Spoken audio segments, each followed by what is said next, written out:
mercredi soir, grâce à Dieu, je m'accorde de faire le déplacement. Alors, vous savez que j'ai pensé intéressant, puisqu'on a commencé le sévère Shemot, c'était un sujet que pas beaucoup de gens font attention à ça, même s'ils ont une barbe, même s'ils ont une kippa. Des fois, on rate quelque chose qui est essentiel. Et donc, j'ai pensé traiter ce sujet-là. Vous savez que le Sabbat Mikelem, il pose une question extraordinaire. Il demande comment ça se fait qu'il y a autant de mitzvot dans la Torah qui sont liés à la sortie d'Égypte. Il fait énormément de mitzvot qui sont liés à la sortie d'Égypte.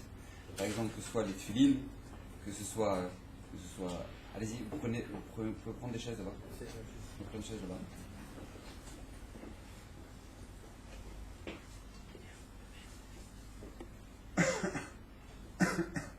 Vas-y, une pile là.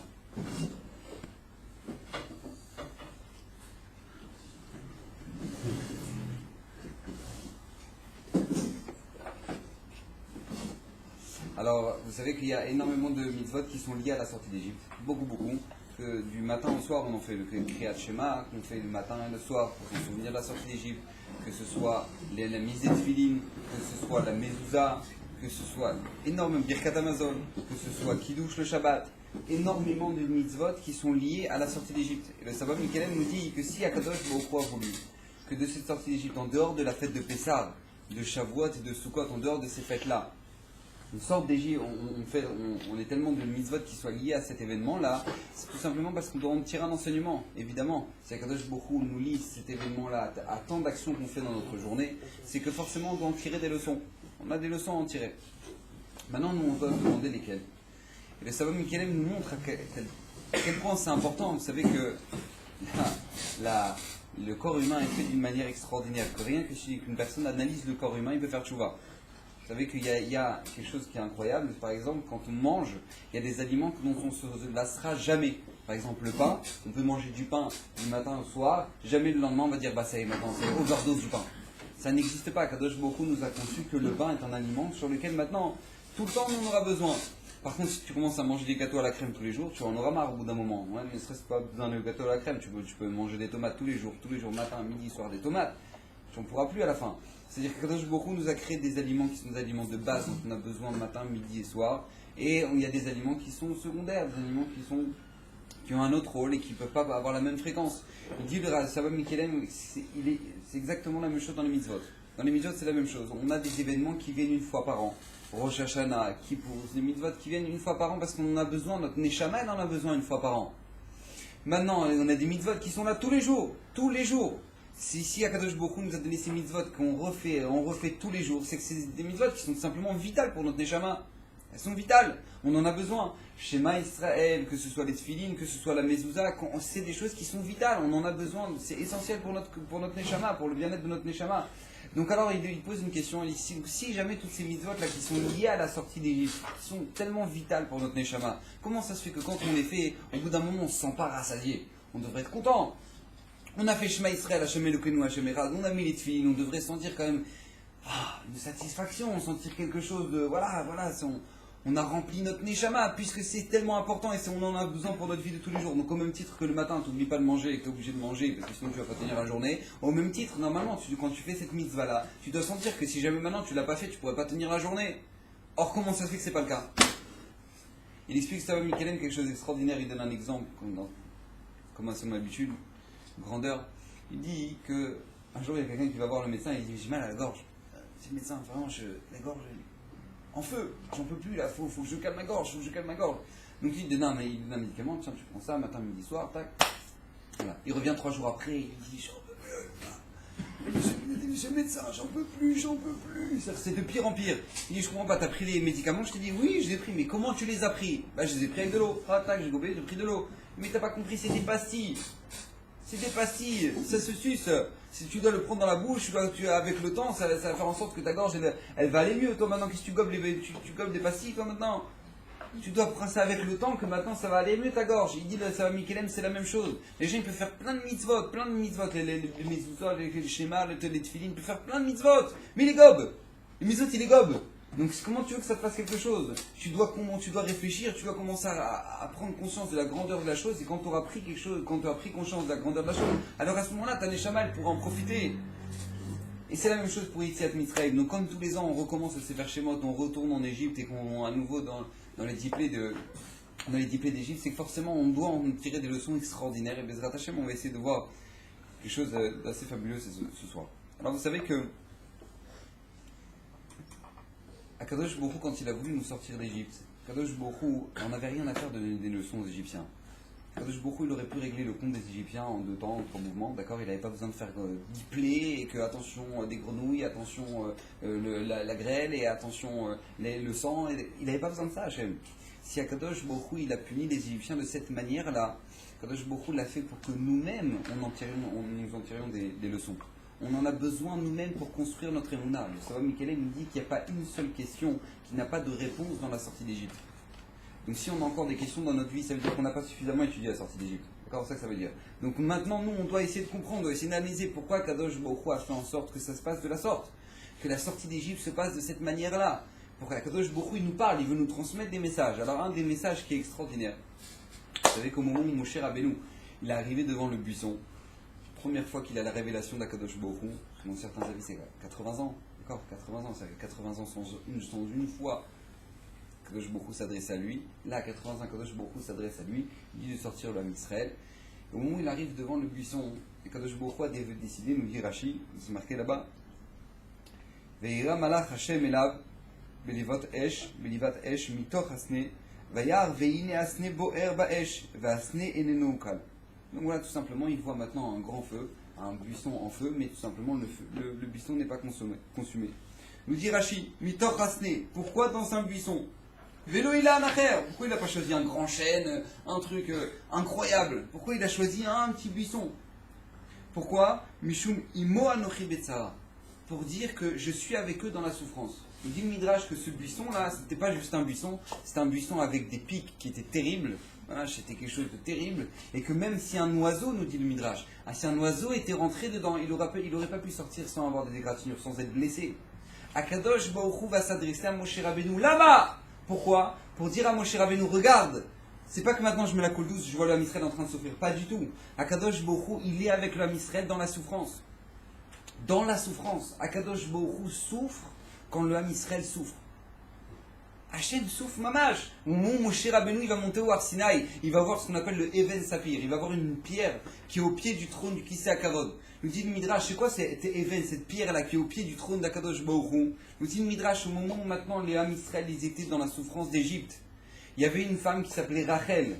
Rachel, elle était enceinte. Cette femme-là va perdre son enfant dans la glaise qu'elle est en train de piétiner avec ses pieds. Et les Égyptiens vont prendre cet enfant avec la glaise, vont en faire une brique. Au moment où ils vont faire une brique, elle va faire un hurlement, elle va faire un hurlement à Kadosh Baruch Hu qui était terrible, qui va faire que ça va ouvrir les cieux. Akadosh Baruch Hu va prendre cette pierre et va la placer au pied du Kisei HaKavod. Pour montrer combien Akadosh Baruch Hu souffre, Hachem a devant lui la souffrance du Ham Israël chaque instant. Et c'est cette pierre-là que Moshe Rabbeinu a vue au moment où il est monté au Har Sinaï. C'était Even Saphir, c'est cette pierre-là qui est avec le bébé dedans. C'est pourquoi, pour montrer à combien Kadosh Baruch Hu souffre pour le Ham Israël. Et le message qu'on doit savoir, qu'on doit voir déjà à la sortie d'Égypte, c'est combien Kadosh Baruch Hu nous aime. Combien Hachem Kadosh Baruch Hu souffre avec nous.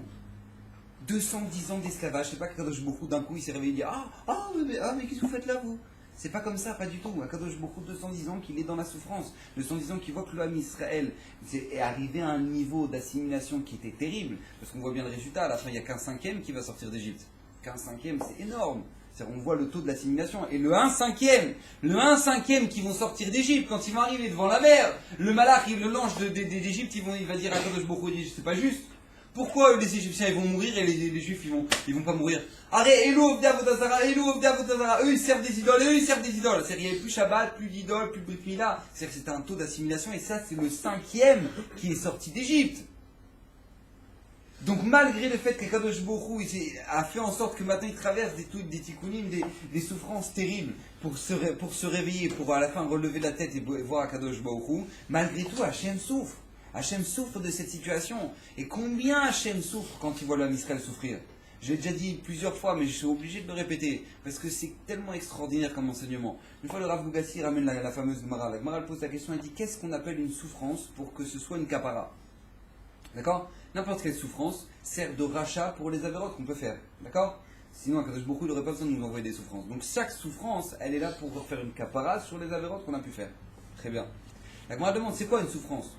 C'est quoi? La personne a perdu 200 shekels, elle a besoin de 200 shekels, voilà, elle a perdu ses 200 shekels, c'est une maladie. C'est quoi? C'est qu'est-ce qu'on appelle une souffrance pour dire, voilà, ça c'est une kapara.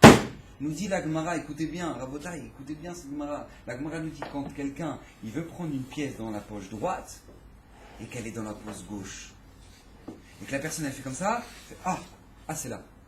Cette souffrance-là, vous imaginez la souffrance, entre guillemets, c'est cette difficulté-là d'avoir fait ça, et après d'avoir fait ça s'appelle déjà une souffrance pour que ce soit une kapara. D'accord? Il dit le Rav Lugassi, je vous donne un exemple très simple. Très simple. Imaginez-vous une maman.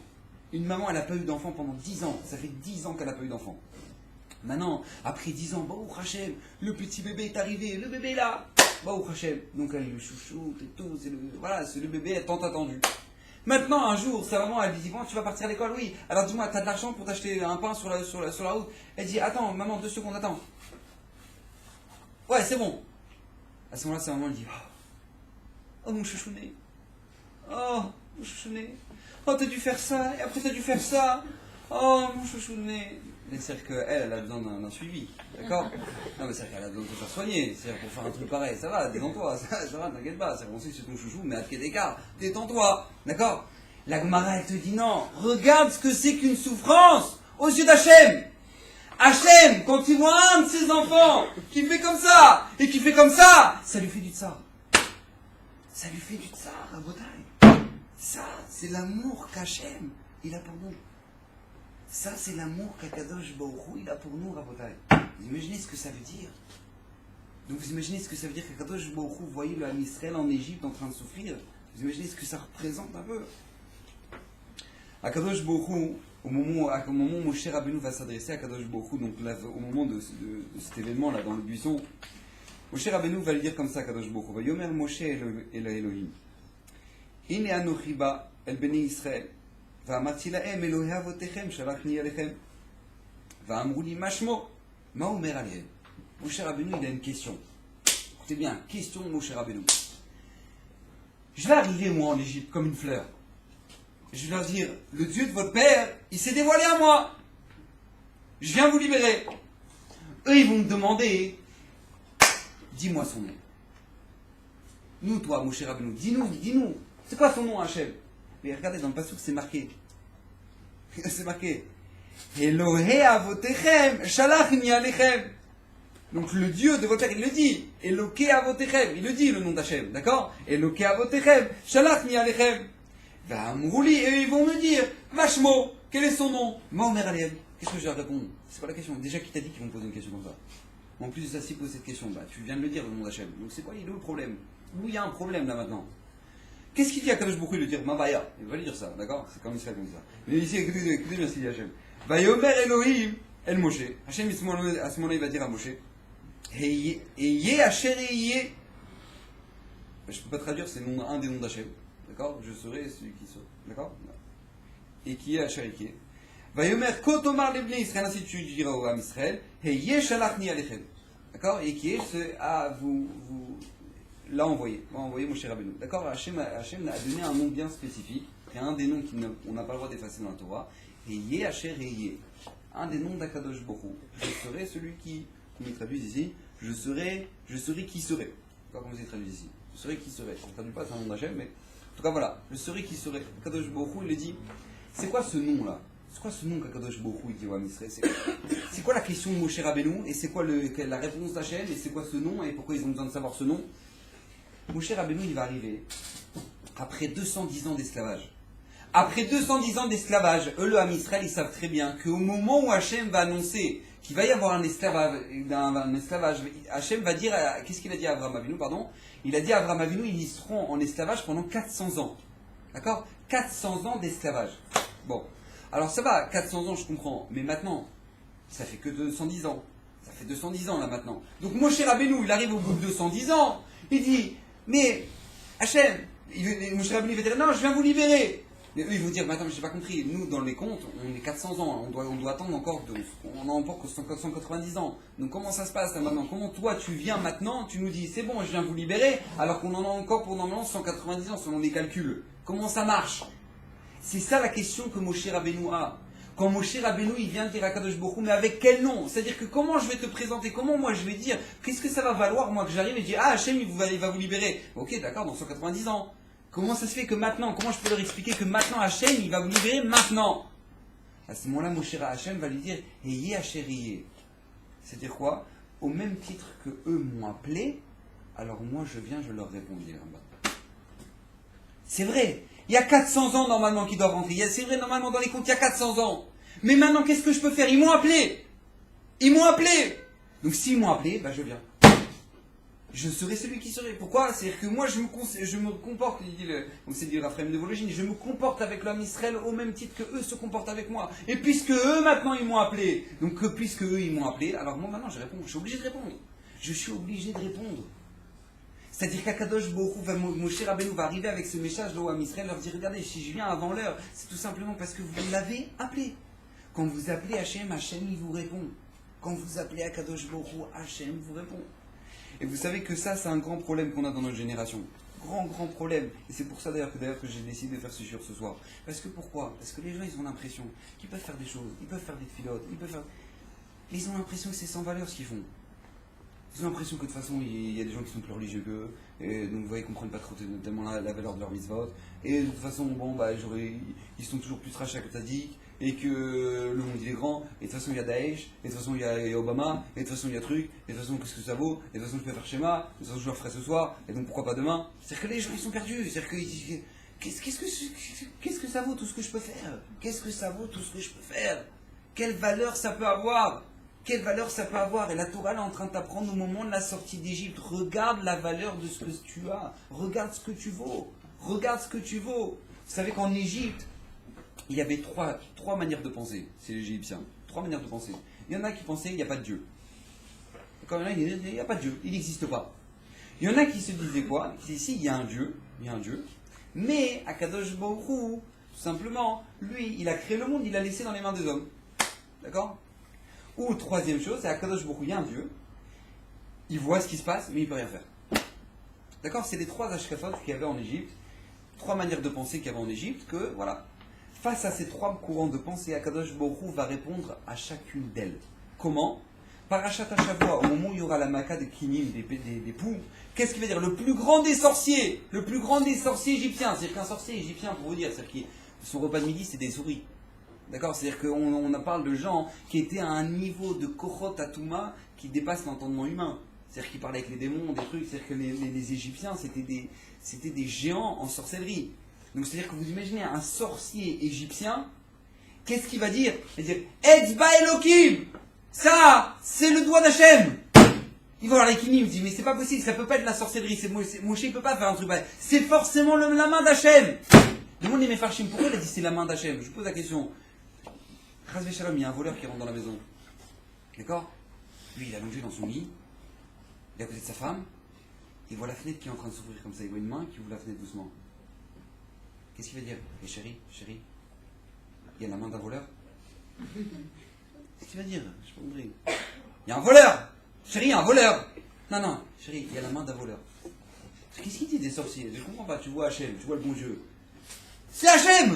Dis c'est Hachem! Non, il va dire non, c'est le doigt d'Hachem. Parce qu'il voulait tellement pas accepter que c'était Hachem, tellement pas qu'il vous dira ah c'est le doigt. Vas-y, accepte-le. C'est-à-dire que c'est là, Hachem va les forcer à cracher ça, qu'il y a un Dieu. Hachem va les obliger de dire qu'il y a un Dieu. Il va les obliger. Avoue-le, Baba. Sors-le. Voilà, il y a un Dieu. Ça, c'est la première chose. Deuxième chose, c'est quoi, Kadosh Baruch Hu? Il est là. Mais bon, il a laissé voilà, c'est le bordel quoi. C'est-à-dire qu'il a laissé le monde à tout le monde et voilà, et tout le monde se débrouille et tout le monde s'arrange. Alors Kadosh Baruch Hu, il va ramener des punitions. Mida keneged mida.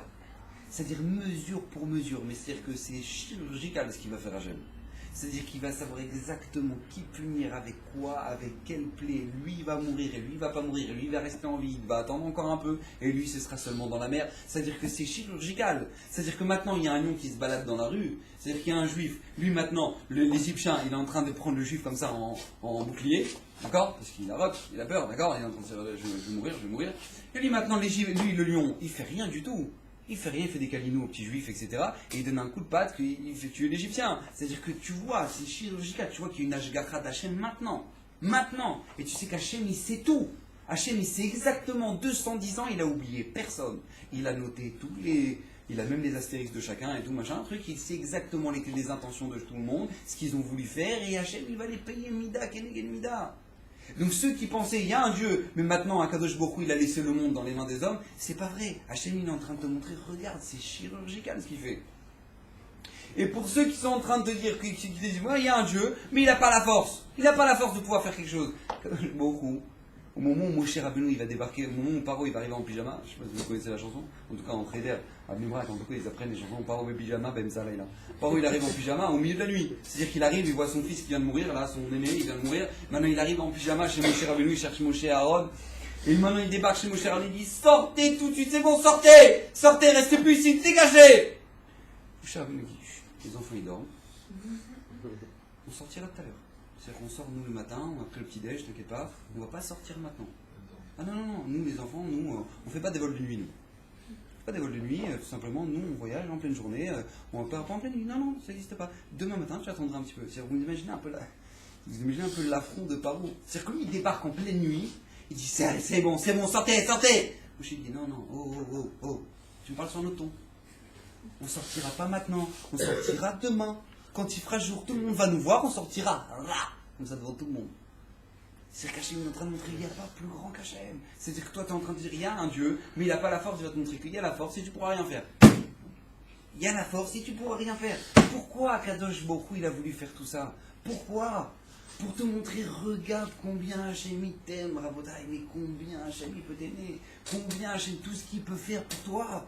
Tout ce qu'il peut faire pour toi, regarde, analyse chaque plaie, analyse combien que l'homme Israël, il s'est enrichi, ils sont devenus tous milliardaires à la première plaie. Au moment de la plaie du sang, tout le monde avait du sang, les Égyptiens, ils savaient plus quoi faire, ils avaient soif, les enfants ils criaient, les bébés criaient, les enfants, tout, c'était la catastrophe. L'autre il était dans le bain, et d'un coup ça devient du sang, il sort en serviette, c'est du sang, bref.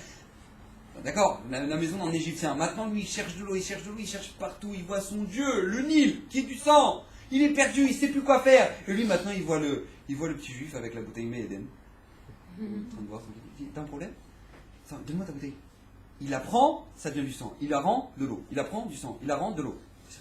Il devient fou. Il met 2 pailles dedans, il y a une paille, hop, du sang, l'autre de l'eau. Il devient fou. Il voit un truc comme ça, il dit mais donne-moi de l'eau. Mais donne-moi, j'ai soif. Il peut pète. Sors la pièce, sors l'argent, on verra. Il commence à sortir de l'argent, et c'est seulement quand il donnait de l'argent aux Juifs que ça devenait de l'eau. Rabotai, le Midrash nous dit, ils se sont ultra enrichis à la première plaie, les Juifs. Ils sont devenus des businessmen à la première plaie. Tu te rends compte? Première plaie, c'est une affaire en or, ça. Première plaie, ils sont devenus blindés. T'imagines ce que ça veut dire? Combien Kadosh Baruch Hu il peut t'aimer? Combien Hachem il te montre? Je ne fais pas les choses à moitié. Hachem il ne fait pas les choses à moitié. Hachem il est là pour te montrer justement qu'au contraire, il faut que tu aies confiance en ça. Il faut que ce soit clair dans ta tête qu'Hachem peut tout faire pour toi. Vous savez qu'une fois, à Brooklyn, il y a un juif qui était un bon là-bas, il était un américain. Il arrive là-bas dans une des yeshivot là-bas. Quand il arrive à la yeshiva, il arrive avec sa Gemara traduite anglais, Arsrol, anglais, hébreu et tout. Il arrive à la yeshiva et il s'assoit à la yeshiva. Le rosh yeshiva, un monsieur quand même assez avancé en âge, il voit s'asseoir, truc. Il dit vous cherchez quelque chose? Il dit non, je veux étudier la Torah. Il dit pourquoi? Ça va? Tout va bien? Il dit oui. Voilà, j'ai été médecin, je suis un grand médecin américain, truc, et voilà, j'ai compris que j'ai perdu beaucoup de temps dans ma vie, j'ai besoin maintenant, j'ai besoin de retourner aux sources, d'étudier la Torah, etc. Je vais étudier la Torah, j'ai besoin d'étudier la Torah. Et voilà, j'ai ramené ma Gemara, je sais ce que vous faites dans votre yeshiva, ce que vous étudiez, j'ai acheté la Gemara qui correspond, maintenant je vais étudier la Torah. Bon, viens, étudier avec nous, il n'y a pas de problème, cela, on va faire le cours dans 2 heures, pas de problème, suis avec nous. Maintenant, au bout de quelques jours, on comprend vite que Voilà, la question de Tosfot, la question du Rabbi Akiva Eger, si tu rajoutes sur le Rashba il est sauter sur Tosfot, bref, au bout d'un moment, la tête elle fume. Et donc du coup, il commence à dire, ouais, je pensais qu'on allait faire Chumash Rashi, moi. Mais c'est-à-dire que, tu vois, non, c'est un niveau de Gemara de Yeshiva. Donc lui, maintenant, quand il voit ça, il commence à se décourager un peu, quoi. Il commence à se déprimer un peu, il ne sait plus quoi faire. Alors le Rosh Yeshiva, il vient le voir. Il dit, je peux te dire quelque chose. Juste, je te raconte une histoire. Je peux te raconter une histoire. Il dit, pas de problème, Rav. Allez-y, racontez-moi une histoire. De toute façon, au moins ça, je comprendrai. Racontez-moi une histoire. Alors, il lui dit, le Rosh Yeshiva, il lui dit, regarde. Il y avait un grand compositeur italien qui s'appelait Arturo Toscanini. Grand compositeur de musique classique italienne. Il avait à peu près il y a 60 ans, 60-70 ans, encore à peu près. Lui, il pouvait composer des musiques extraordinaires. Et une fois, un journaliste, il est venu, il voulait l'interviewer. D'accord ? Il voulait l'interviewer. Ce journaliste, là, au moment où il venait pour l'interviewer, lui, il sentait qu'il n'était pas en place, quoi. Il était un peu stressé, il ne se sentait pas bien. Il lui dit, qu'est-ce qui se passe, maître, compositeur ? Il dit, non, c'est-à-dire que là, maintenant, j'ai mon orchestre qui va jouer quelque part, mais maintenant, moi, je ne serai pas là. Je ne serai pas là au moment du concert. Donc j'ai besoin de l'écouter. Donc si vous voulez qu'on fasse sortir l'interview, je préfère qu'on la fasse après. D'accord ? Je préfère qu'on fasse l'interview après, pas maintenant, ça me dérange. Je préfère qu'on restez écouter avec moi, on va écouter le concert et après on discutera. Bref, ils écoutent le concert. Donc lui, il écoute à la radio, il écoute à Arturo Toscanini, il écoute à la radio le concert. Maintenant, vous imaginez bien, c'était pas de son Dolby Surround, c'était pas du tout ça, d'accord ? C'était les radios, quoi. T'écoutais le truc comme ça, il écoute, avec le journaliste qui était là, en train d'écouter. Et à la fin du concert, le journaliste, il lui dit, c'était magnifique, c'était beau, c'était splendide. À ce moment-là, Toscanini lui dit, il manquait le 15e violon. Il manquait le 15e violon. Lui, le journaliste, il est... Déjà, comment il a entendu dans la radio qu'il manquait un violon ? C'est vraiment... Et le 15e. Bon. Alors maintenant, lui, le journaliste, impressionné de ce qu'il vient de lui dire, il se renseigne. Il se renseigne si effectivement, ce soir-là, il y avait le 15e violon, il était là, il n'était pas là, il voit qu'il n'était pas là. Effectivement, ce 15e violon-là, il était malade ce soir-là, il n'a pas pu jouer, il manquait le 15e violon. Il retourne voir Toscanini, et il lui pose une question. Il dit, je pourrais comprendre une chose. Comment vous avez fait pour entendre à la radio qu'il manquait le 15e violon ? Comment vous avez fait un truc pareil ? Alors à ce moment-là, Toscanini va lui répondre une réponse extraordinaire. Il va lui dire, tu sais la différence entre toi et moi ? C'est que toi, tu écoutes la musique. Toi, tu écoutes la musique. Moi, je la crée. Donc il manquait le 15e violon. Je sais qu'il le manquait. Il dit le Rosh Yeshiva, sache une chose, dans cette Yeshiva, toi, tu es le 15e violon. 15e violon. Sans toi, ça ne peut pas marcher. On a besoin de toi. Rabotai, tous vous ici, vous êtes le premier violon. Vous êtes le premier. Akadosh Baruch Hu, s'il nous a créés et qui nous a ramenés dans ce monde, je le dis tout le temps, première phrase qu'on dit le matin, Modéani lefanecha melech chai vekayam shechezarta bi nishmati bechemla. Et qu'est-ce qu'on dit? Rabba emunatecha, Akadosh Baruch Hu, elle est grande ta emuna. Rabotai, qui c'est qui doit avoir la emuna? C'est le bon Dieu ou c'est nous? Qui c'est qui doit avoir la emuna? C'est nous ou c'est le bon Dieu? Rabba emunatecha, première phrase qu'on dit dans la journée, il faut la comprendre. Première phrase, Rabba, elle est grande ta emuna. Hachem, il a la emuna. Rabotai, Hachem, il a la emuna. Il a la emuna en nous. Il a la emuna en nous. Il croit en nous. Si on s'est réveillé ce matin, si on s'est réveillé que maintenant on a une nouvelle journée devant nous, Akadosh Baruch Hu, il croit en nous. Rabba emunatecha, elle est grande Hachem ta emuna en nous. En nous, Hachem, il croit en nous. S'il nous a réveillés ce matin, c'est pas pour rien. On a un tafkid. On est venu et Akadosh Baruch Hu, il croit en nous. Et ce que nous, on peut faire, il n'y a personne qui peut le faire. Personne. Hachem, il nous a envoyés en mission spéciale. On est les seuls à pouvoir le faire. Si maintenant on échoue, on a échoué. Il n'y a personne qui va venir récupérer l'histoire. On sera les seuls à le faire. On sera les seuls à le faire. À Bodaï, on doit être clair. Il dit le Rabbi Tzadok HaKohen Milublin, il dit quelque chose d'extraordinaire. Il dit qu'après qu'une personne soit claire dans sa émouna, qu'Akadosh Baruch Hu, qu'il doit croire et qu'il doit être clair qu'Akadosh il y a un Dieu et que Dieu il dirige tout et que Dieu il est là. La deuxième chose, c'est de croire en soi. Pourquoi? Qu'Akadosh Baruch Hu, il a un business avec nous. Rabbi Tzadok Hakol il oublie. La première chose, une fois que tu es clair qu'Akadosh Baruch Hu, il est là et qu'il existe, c'est clair. Tu dois croire en toi, qu'Akadosh Baruch Hu, il a une mission unique et avec toi. Avec toi, avec personne d'autre. Avec personne d'autre. Rabotai nous dit la Gemara, comment ça se fait qu'il n'y a personne qui se ressemble? Personne n'a le même visage. Pourquoi Hachem, il n'aurait pas pu faire des clones? On ne se sera même pas étonné, parce que c'est comme ça que ça aurait été fait. Pourquoi Hachem, il a fait en sorte que le visage de chacun il soit différent? Chacun il soit différent. Pourquoi? Pour te montrer au même titre que l'aspect extérieur est différent. C'est la même chose, l'intérieur elle est différente. La mission elle est différente. On n'a rien à voir les uns avec les autres. On a tous une mission. Nous dit la Gemara dans Sanhedrin, Chayav Adam Lomar, l'homme il est obligé de dire Bishvili Nivra Olam. Pour moi, le monde il a été créé. Pour moi. Pour moi. Ce monde-là, tout ça, ça a été créé pour moi. La Gemara le dit. Bishvili Nivra Olam. Un homme il doit dire, pour moi, le monde il a été créé. Pour moi. Il dit quelque chose d'extraordinaire. J'ai entendu au nom de... C'est qu'il disait, le Rabbi Mephisra. Le Rabbi Mephisra, il dit, pourquoi on a deux poches? Pourquoi on a deux poches? La première, c'est pour Bishvili Nivra Olam. Pour moi, le monde, il a été créé. La deuxième, c'est Ani Afar Ve'efer. Je suis poussière. Pourquoi? Tu dois être clair. C'est-à-dire qu'Akadosh Baruch Hu, il a créé le monde pour toi. Pour toi, Akadosh Baruch Hu, il attendait que ta Neshama, elle vienne et qu'elle se réalise. Il attendait ça, Hachem. Mais d'un autre côté, ne te la pète pas. C'est-à-dire que tu dois comprendre où est-ce qu'il est Akadosh Baruch Hu, comme on l'a dit la semaine dernière. Où est-ce qu'il est Akadosh Baruch Hu, et où est-ce que toi, tu dois être. Mais comprends que cette mission-là, t'es le premier violon, il n'y a personne qui le fera à ta place. On n'attend que toi, Kadosh Baruch Hu n'attend que toi. Hachem attend de toi que tu le réalises. Rabotai, je l'ai déjà donné 1 million de fois cet exemple, mais je le répète encore une fois. Tu peux ramener 9 juifs. 9 juifs. 9 juifs. Il en manque un pour faire Minyan. Tu vas chercher 10 Chinois là qui sont en train de visiter la 10 Chinois. Tu vas les chercher. Tu les fais rentrer. Kaddish. On peut faire Kaddish?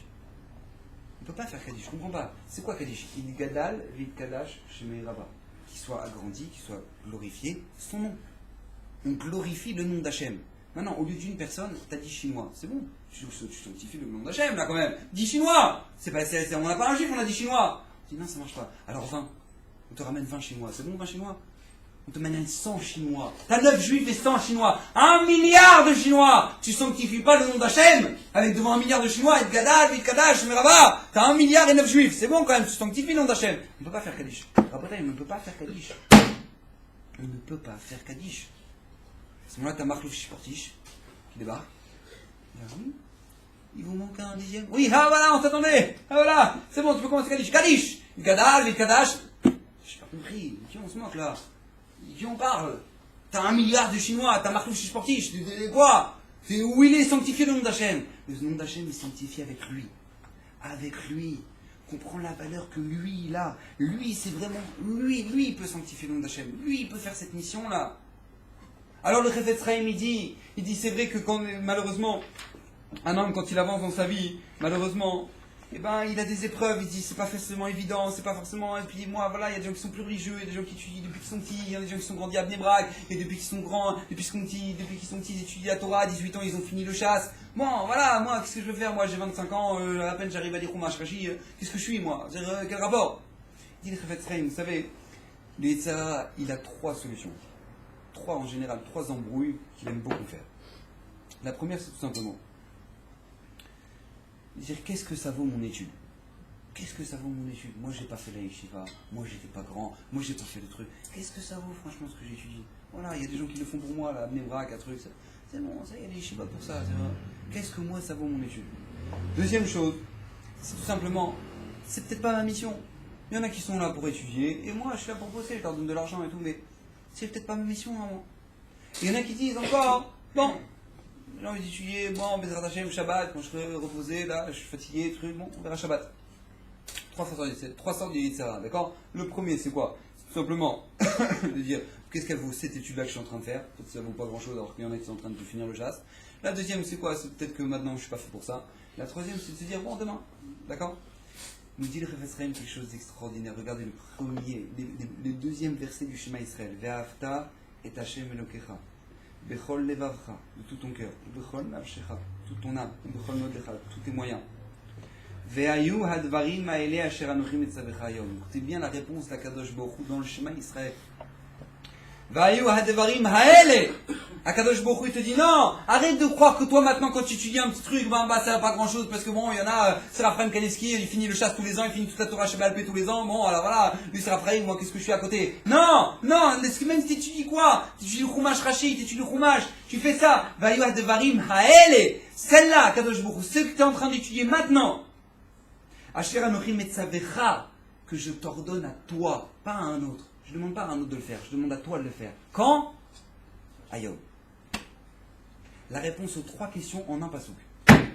Hadvarim haele, asher anochi metzavecha, à toi, Ayom, aujourd'hui. Akadosh Baruch Hu, il attend que tu fasses ce que tu peux faire. Ce que tu peux faire, il attend que tu le fasses. Mais il n'y a personne d'autre qui pourra le faire, encore une fois. Il n'y a que toi qui pourra le faire. Il n'y a que toi qui pourra le réaliser, cette chose-là.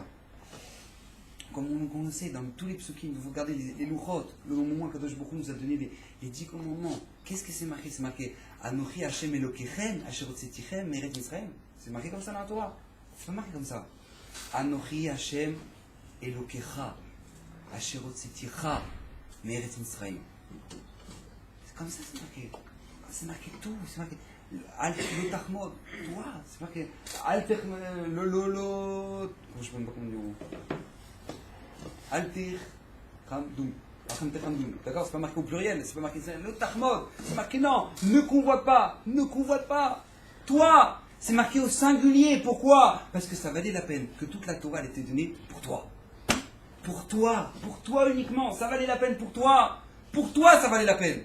Mais les gens, ils y croient pas à ça. Tu leur dis, les gens, tu leur convaincs, tu leur parles de ça, tu leur dis, mais regarde les valeurs que tu as, regarde ce qu'Akadosh Baruch Hu te donne, regarde la chance que tu as, regarde, tu peux parler avec le bon Dieu tous les jours. Tu parles avec lui, tu dis, Baruch Ata.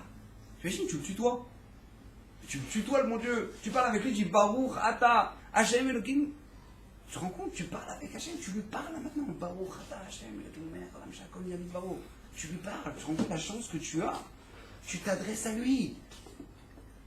Maintenant, moi, j'entends des gens qui disent, ouais, lui, il a fait tchouva, ouais, mais il se fait monter la tête. Ça, c'est le grand clan de tous les belles tchouva. C'est celui qui commence à mettre la kippa, qui commence à faire pousser les tzitzit, ce truc-là. Après, t'as la famille qui arrive, qui dit, oui, c'est qui le religieux, là, qui t'a monté la tête, hein? C'est qui ça, hein? Qui t'a chauffé, là, hein? Qui c'est qui t'a commencé à... Mais moi, j'attends ces gens-là, là, qui sont en train de dire que, oui, ben voilà, c'est religieux, c'est encore un noir, hein? C'est encore un noir, là, qui t'a chauffé, hein? C'est ça, c'est encore eux, hein? Encore eux! Attends, j'ai pas compris. C'est quoi ton problème à toi? C'est quoi ton problème? Moi maintenant j'ai vu que ce qu'il vendait, ça valait la peine. J'ai écouté, j'ai discuté avec le Rav, j'ai parlé avec lui, j'ai joué aller chez lui, j'ai vu ce qui se passait dans sa maison, j'ai vu comment il éduquait ses enfants, j'ai vu ça, j'ai vu tout ça. J'ai vu que ça valait la peine. J'investis. Toi t'investis sur quoi? Sur quoi t'investis? L'autre il a pété, il a roté à la télé, tout le monde est content. Il est détendu lui. Vraiment il est grand. Quel extraordinaire. Et c'est ça tes références. Tes références, c'est ces gens-là. Plus ils sont vulgaires, plus ils sont grossiers, plus c'est des références. Et ça, ces gens-là, ça c'est une idéologie que tu protèges. Mais qui c'est qui t'a... Toi, on t'a pas gonflé la tête, on t'a cramé le cerveau. C'est pas possible. Comment c'est possible que ces gens-là sont une valeur pour toi? C'est une valeur pour toi. Tu regardes un artiste, un acteur de cinéma, mais le mec, tu sais très bien, sur tous les tournages qu'il a fait, il a trompé sa femme, il a couché avec l'actrice. Tu le sais, tout le monde le sait, il s'est drogué, il s'est truc. Et vas-y, gala, et les voici, et les trucs qui sont tous en train de faire des photos, qui sont en train de tromper leur... Ça, c'est une référence pour toi. Ces gens-là, c'est vraiment, ça, c'est le monde ouvert, c'est le monde de l'avenir, c'est le monde de... C'est pas comme ça, les religieux qui sont comme ça. C'est ça, les valeurs que tu défends. Ça, c'est des valeurs à défendre, ça. Ces gens-là, que maintenant, ils ont tellement peur que leurs enfants, ils leur crachent dessus, qu'ils font un gosse, ils achètent un chien et un perroquet. Voilà, c'est ça maintenant la mitzvot. La réalité, elle est comme ça. Ils ont tellement peur de leurs enfants qu'ils font un gosse, un chien, un perroquet. Voilà, comme ça, nous, on est content, ça, on est tranquille, ça ne nous casse pas la tête, ça nous casse la tête, pas trop. Ça, c'est une référence pour toi. C'est devenu une référence. Les gens, ils sont là, ouais, tu sais, franchement, regarde, moi, j'aimerais franchement faire un petit tatouage. J'ai pas compris. C'est les animaux qu'on tatoue. C'est eux, on a besoin de savoir laquelle vache, le numéro quelle vache, on a besoin de savoir, c'est la vache numéro truc. Toi, tu as besoin de t'exprimer à travers ça. C'est-à-dire, tu imagines le taux de pauvreté. C'est-à-dire, tu imagines le taux de clochardise. C'est-à-dire que toi, tu sens que maintenant, si tu n'as pas ça, il te manque quelque chose. Mais tu te sens pas un peu pété? C'est qu'on a besoin de te trouer la peau, te mettre de l'encre sous la peau, et t'as fait un gros requin, et voilà, maintenant t'as vu, maintenant sur les photos à Natania, et là, maintenant t'as vu, comme ça je prendrai tout le monde comme ça. Mais papa, ça va ta tête ou quoi? Le mec il sent qu'il existe, Mais il y a des gens qui s'arrêtent à la montre, ils vont la petite ligne, ils vont faire les prendre, ah ouais ça va, et puis ils vont parler comme ça, ils vont faire comme ça, ils vont mettre la main sur la table comme ça, et tout le monde a vu la montre, tout. Mais tu te rends compte le taux de pauvreté, c'est-à-dire tu sens que tu existes à travers ça. Mais imagine-toi, tu vas arriver à 70 piges avec ton requin sur le bras, qu'est-ce que tu vas dire quoi tes petits-enfants? Non mais imaginez dans la génération, dans 50 ans, à quoi ça va ressembler? Des vieux avec des scorpions, avec des trucs. C'est quoi ça? Mais à quoi ça ressemble? C'est ça, tu vas avec tes petits-enfants, tu vas les emmener sur le bord de la plage, tu voudrais même pas enlever ton t-shirt, ton fils et ton papa et dire ah, c'est quoi cette femme là que t'as mis sur ton torse papa? Le papy, hein, c'est bizarre ça? Non mon fils, t'inquiète pas, on en parlera, c'est après la Thaïlande et tout, c'est compliqué. Ça veut dire quoi ça? C'est une vie, c'est un exemple de vie, c'est une référence pour toi. C'est des gens qui ont un avis à te donner, Birlal, sur ton choix, sur ton avancement dans ta religion. Et bah oui, mais tu sais, mon cousin il m'a dit que bon, faut aller doucement. Maintenant ton cousin il ressemble à quoi? Bah il a 4 piercings, 3 dans le nez, 4... Et ça, lui c'est un avis, Lui il peut commencer à te dire oui, attention, fais attention, parce que les potes comme ça, en général, les noirs... eux, ils sont tendus, fais attention, parce que quand tu tombes là-dedans, c'est côté obscur de la force. Mais tu rigoles ou quoi? Mais où tu vas? Comment on arrive à un tel paradoxe? Que les gens, ils regardent la télé et c'est devenu une référence. Les gens, mais c'est pas ça, ils aspiraient d'une star. Ils regardent la télé, ils disent, ah, moi aussi. Ils sont brels comme ça, ils ont besoin de donner leur avis, ils ont besoin de suivre l'émission. Parce que s'ils n'ont pas suivi l'émission, quand on va leur en parler, ils n'auront pas leur mot à dire. Chouma. C'est-à-dire que t'as pas suivi. Bah, c'est honteux. T'as pas suivi, mais t'es obligé de suivre. T'as besoin de donner ton avis. T'as besoin de discuter. Ouais, mais elle chante mieux. Mais non, mais lui, arrête. C'est pas une courave. Lui, laisse tomber. Un truc. Mais qu'est-ce que t'as besoin de donner ton avis? Pourquoi t'as besoin de donner? Tu dois t'interroger. Pourquoi tu sens ce besoin-là de donner ton avis, de donner... Pourquoi t'as besoin de ça? Pourquoi? Parce que tout simplement, tu sens que t'as un tel degré de pauvreté que tu sens que t'existes pas si jamais t'as pas fait ça. Alors eux, ils jouent avec toi, mais eux, ils te crament la tête à fond. Et tu dis, alors voilà, alors on va demander à tout le monde qui nous regarde de voter, donc appeler au numéro ta, et voilà, alors pour 1, c'est Samantha, pour 2, c'est Christophe. Et je dis, ça appelle gratuit. Ah, Christophe, allez, 3 écoles. Allez, appelle Christophe, alors on va mettre sur WhatsApp. Allez, appelez tous Christophe. Votez tous pour Christophe, allez, ça vaut la peine, arrêtez, ça vaut 2 secondes, vous pouvez le faire. Mais qu'est-ce que on t'a payé pour ça ou quoi? Qu'est-ce qui t'arrive toi maintenant? Mais qu'est-ce qui t'arrive? Genre Kizou, là, le courage, Kilou. Mais t'en sais rien, lui cracher sur sa mère et il jetait la poubelle sur la tête de ses parents. Il disait là c'est une référence parce que. Et je sens bien, qu'est-ce qui t'arrive toi maintenant? Mais qu'est-ce qui t'arrive? Mais comment t'as pu arriver à un tel paradoxe? Mais tu te sens pas ridicule? Tu te sens pas teubé un peu? La Torah elle te dit mais regarde où est-ce qu'elle est, regarde la richesse que tu as, pourquoi tu jettes tout ça à la poubelle? Pourquoi tu jettes tout ça à la poubelle? On te donne des vraies valeurs, des vrais trucs, des vrais principes dans la vie, que tu pourras avancer, tu auras tes enfants avec toi, tu auras tout le monde avec toi, tu sentiras que tu avanceras dans ta vie. Ça, c'est quelque chose avec lequel tu peux avancer vraiment, c'est du bagage vraiment. C'est pas que maintenant, comment vous voulez que maintenant, on est dans une génération, comment vous voulez que les parents, les enfants, ils respectent leurs parents? Ils peuvent pas respecter leurs parents. Parce que quand tu vois que le père, il est devant la télé, qui regarde des émissions qui veulent rien dire, l'enfant, il n'est pas débile, mais l'enfant, il n'est pas brêle. Il voit que mon père, il regarde des choses qui sont brèves. Mon père est brève. C'est A plus B, c'est-à-dire que A plus B égale C, d'accord? Donc B plus C, d'accord? C'est pas compliqué. C'est-à-dire que maintenant, tu dois réfléchir. Si maintenant, moi, mon père, il regarde des références brèves et qu'ils disent de ça et ils parlent de ça, c'est tout. Mon père, c'est un brève. C'est comme ça. C'est-à-dire que même si maintenant, c'est pas tellement dans le, c'est pas dans le subconscient, c'est pas dans le conscient, mais des fois, c'est dans le subconscient, ils le savent. Ils voient le père, quand eux, ils veulent parler à leur père il n'est pas là, il est dans leur téléphone, dans leur truc, et quand maintenant, lui, il est là, l'émission là de Brel, là, tout le monde la regarde, et le père, il est comme ça, donc il dit, donc moi, ça veut dire que ma parole, elle a moins de valeur que ce que dit la personne à la télé. Donc, même si lui, il n'a pas appris qu'il ne vaut rien au lieu de son père, il a appris qu'au moins cette personne-là, c'est une référence. Il a appris que par son père, que cette personne-là à la télé, c'est une référence. Il l'a appris. Après, tu dis, je comprends pas, vraiment, il est tellement fou de cet acteur, cette actrice, il en met partout dans son... Vous pouvez vous lui en parler, parce que vraiment, c'est à la limite, voilà, il veut s'habiller comme eux, il veut te faire comme... Comment tu veux que ce soit autrement?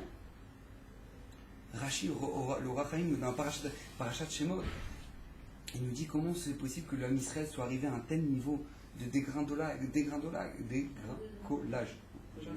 Dégringolage. Comment ils sont arrivés à ça? Comment ils ont pu arriver à ça? Tu viens des Shvatim, Abraham, Israël, Yaakov. On l'a dit, premier parachat au début de Velishmot Bnei Israël, Abayim Israël, Maït Yaakov, Ishubeto. C'est marqué donc Issachar, Zvouloun, tout le monde.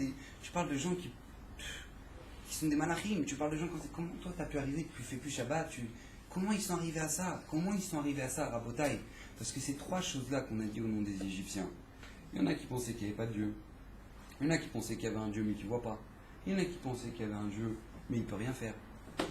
Mais on doit réfléchir si nous-mêmes on ne ressent pas ça. On doit ressentir si le problème il n'est pas chez nous. Si chez nous-mêmes, nous, des fois on ne se dit pas, bah Hachem il ne peut rien faire.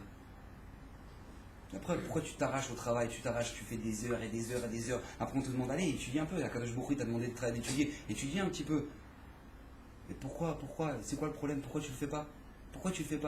Parce que quelque part, tu as ce problème-là. Je te dis, Hachem, il enverra ta part dans ça.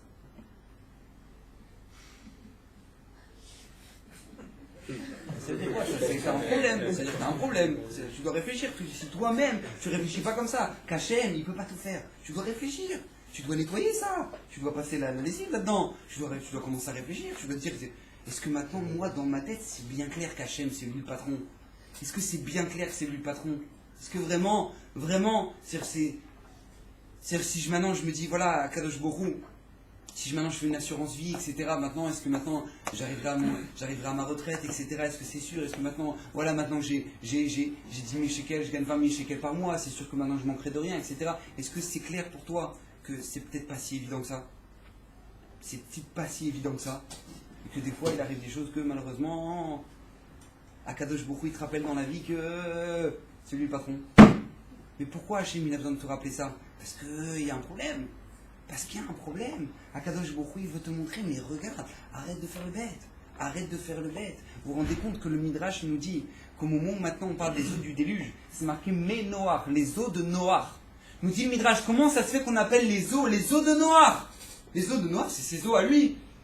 Mais Maboul, je comprends les eaux du Maboul, mais les eaux de Noach, nous dit le Midrash, parce que Noach, quelque part, il a une responsabilité de ce Maboul. Vous savez pourquoi? Parce que Noach, il aurait pu prier pour pas qu'il y ait le Maboul. Et il ne l'a pas fait.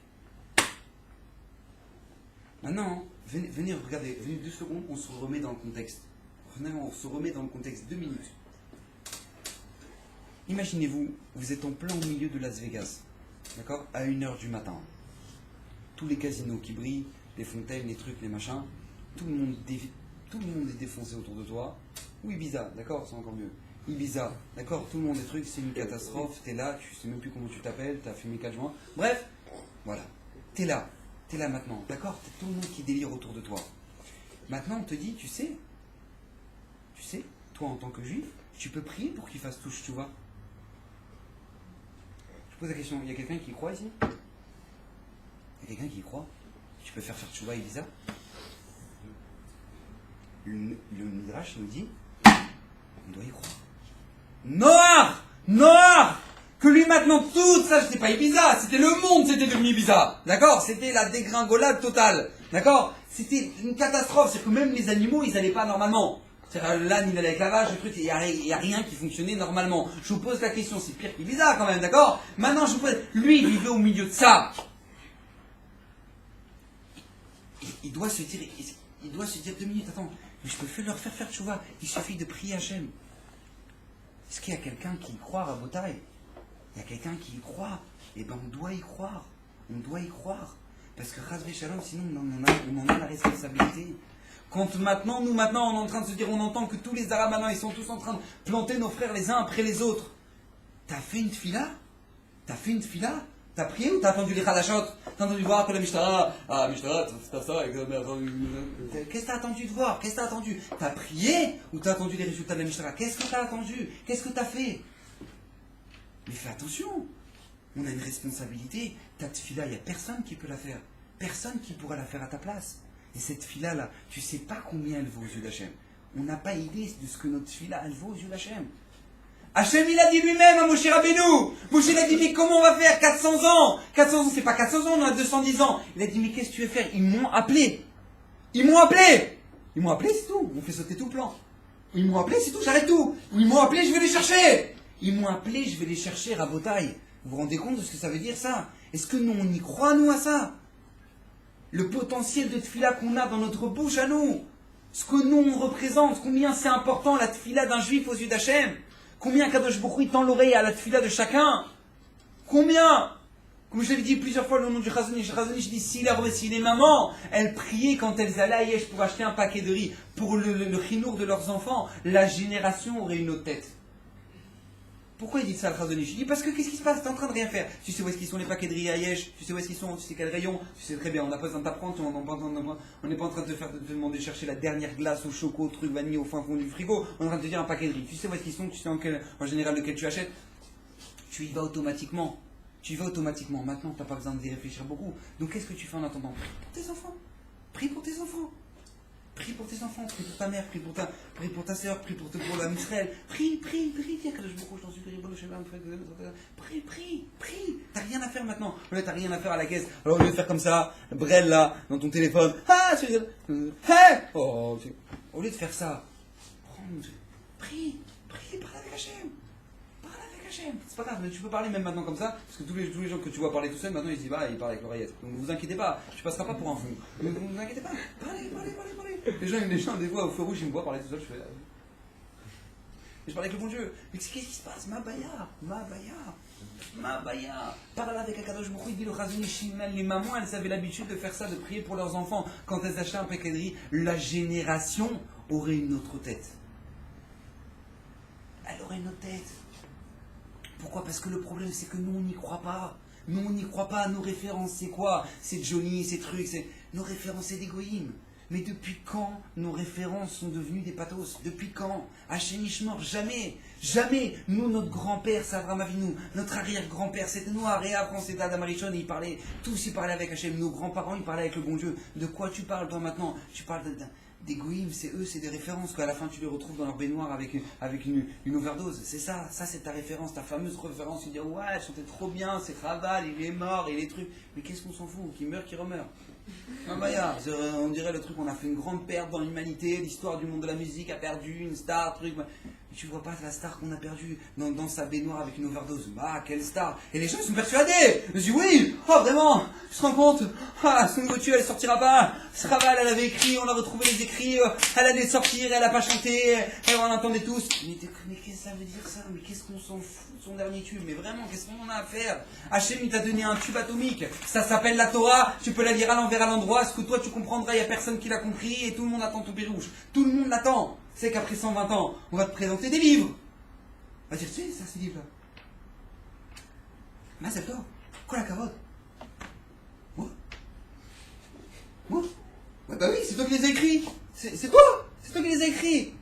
Quoi la carotte? Je serre la pince. Regarde. C'est quoi ça? C'est de l'hébreu? C'est de l'hébreu?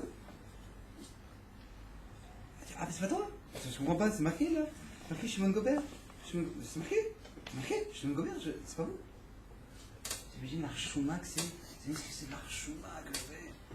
T'as ramené 120 ans, on te dit, mais attends, mais tu devais ramener ça, toi? Tu devais ramener ça, tu l'as pas fait? C'est pas vrai!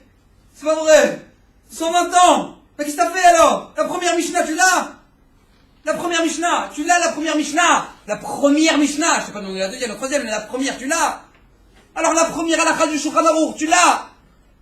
Rabotaï. 120 ans. Il faut se réveiller. Il n'y a personne qui fera le travail à notre place. Et Akadosh Baruch Hu, il attend qu'on fasse ce travail. Hachem, il attend qu'on fasse le travail. Et Akadosh Baruch Hu, comme on dit tous les matins, Hachem, il a confiance en nous. Hachem, il a confiance en nous, il mise sur nous, Hachem. Il mise 8 millions. Et si maintenant on était jeté en France, et maintenant, bon, Hachem, on est ici, et qu'on a la possibilité de pouvoir avancer dans la Torah de la mitzvot, qu'on a des bâtés midrashot à chaque coin de rue, qu'on a des livres remplis dans toutes les armoires. Pourquoi Hachem nous a donné tout ce cadeau-là? Pourquoi? Pour qu'on se bouge. faut qu'on se bouge, faut se bouger dans le bataille, il faut pas aller juste au Kikar, au truc, aller au Simone, au truc, je sais pas quoi. Il faut se bouger, il faut venir ici, c'est ces endroits-là qu'il faut venir. C'est pas là-bas, on n'a rien à faire au Kenon, c'est bon, tu connais tous ces magasins. Ça y est, au bout d'un moment, ça y est. Maintenant, tu dois commencer à avancer, ça y est, avance. Akadosh Baruch Hu, comme on dit, Rabba Emouna Techa, Hachem il a la Emouna en toi, Hachem il croit en toi, Hachem il mise sur toi, alors avance, avance, fais-le, tu peux le faire parce qu'Hachem, tout ce qu'il te demande, ah mais j'ai pas fait les on a déjà répondu ça, t'as pas fait les Shiva, c'est pas grave, Hachem te demande en fonction de ce que t'as fait, en fonction du chemin que t'as eu dans ta vie, Akadosh Baruch Hu ne reprochera jamais ce que tu ne pouvais pas faire, ça faut être clair, c'est débile, d'accord, tu vas pas dire à ton fils, dis-moi mon fils, comment ça se fait que t'as pas commencé à bosser? Il a 5 ans. Tu vas pas dire ça, t'es un minimum intelligent, tu vas pas commencer à dire ça. Tu sais très bien les moyens de ton fils, les potentiels qu'il a, ce qu'il a fait, tu sais très bien les efforts qu'il a fait. Tu le sais, un père il connaît, comme on dit, un chamelier connaît très bien ses chameaux. D'accord? Donc Hachem il connaît tous, il sait très bien où est-ce qu'on a grandi, ce qu'on a vécu, les traumatismes, ce qu'on a vécu, ce qu'on a avancé dans notre vie. Tout ça, Hachem, il le connaît. Il ne nous reprochera pas ce qu'on ne peut pas nous reprocher.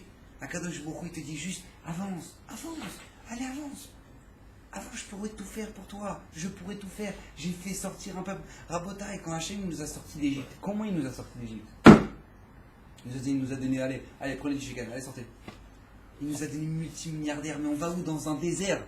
On a besoin de l'argent. On a besoin d'autant d'argent, d'or, de trucs. Et multimilliardaires on avait des camions de la Brinks les uns après les autres qui nous suivaient et trucs. Maintenant on traverse la mer, encore une fois, attaque et tout le butin qu'il y avait sur la mer, il était encore plus grand que le butin qu'il y avait en Égypte. Mais qu'est-ce qu'ils vont faire avec cet or? Qu'est-ce qu'ils vont faire avec tout ça?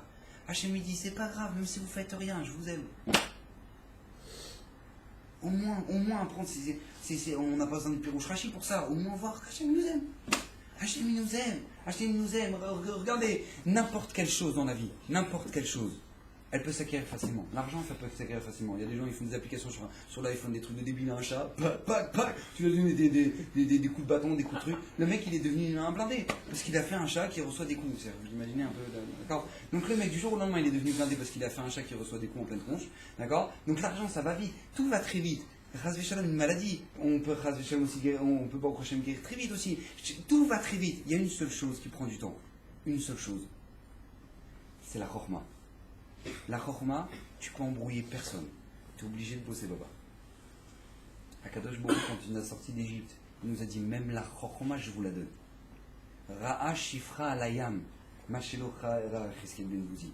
Même la servante en pleine mer, elle a vu Akadosh Baruch Hu, elle a vu des prophéties, elle a vu des choses que même le plus grand des prophètes, Cheskel ben Bouzi, dans le Mouchar il a vu, et même lui il n'a pas vu ça. Même lui il n'a pas vu ça.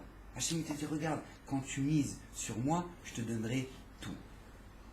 Moi je vous dis, je vois de mes yeux des balais de chouva, des gens qui ont 18 ans, ils ont fait le bac, ils sont arrivés, ils sont allés à Yeshiva, ils sont allés à Bnei Brak.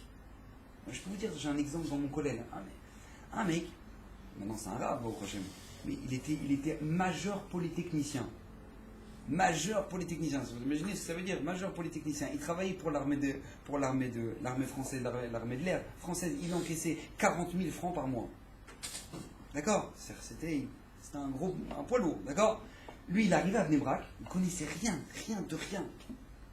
Je dis, mais c'est magnifique, c'est quoi cette Torah, c'est quoi ce truc? Il a tout laissé en France, il étudie. Pourquoi le Chazonish? Il étudie, vous pouvez le voir là-bas, vous ne verrez même pas la différence entre les Israéliens. Il a acquis une connaissance extraordinaire.